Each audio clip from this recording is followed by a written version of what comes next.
start out with is what they heated the buggy heater, and they said that when you got after you got it the charcoal to burning, then you got the buggy to going, and that shook the coals and kept the the ash off of them so that it would and so it would keep burning.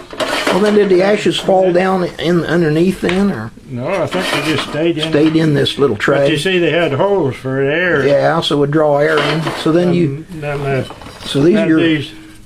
that charcoal. So that's an original box of the charcoal. Yeah. So they were like in long blocks. That like that. Yeah. And you just set it. So you set them down in that drawer? They pretty well filled that drawer. You see, they just about filled the whole thing. So one of those just more or less filled in that drawer. Yeah. Okay. And then you set it down. Yeah. Well, it just fits it, so you can see it's just the right size.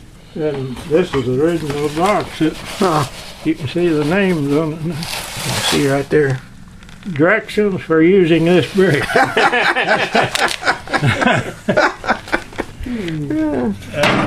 Then Dad said, as long as the buggy was going, it kind of shook that, and he kept it. Yeah, and of course they had they had what they called they blankets, lap robes is what they called it. Yeah. The lap robes that they put across there, and of course this was down in there, and the heat come right up that road. Yeah. Kind of came up underneath the blanket then.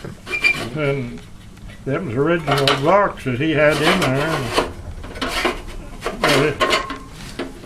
I guess that does kind of spring. It's kind of a spring catch on this end. Then looks like you got some holes. Kind of so you can let a little more air in, or or shut it off. Shut it off.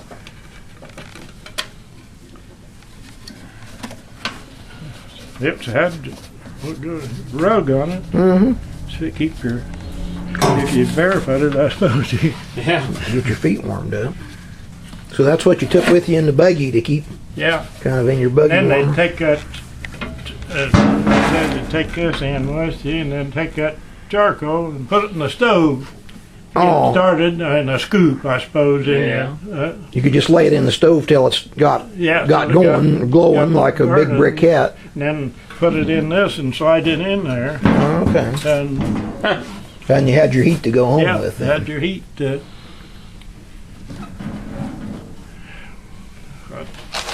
quite a few, isn't there?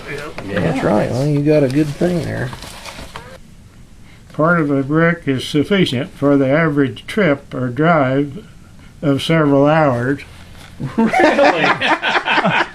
Keep your feet warm now.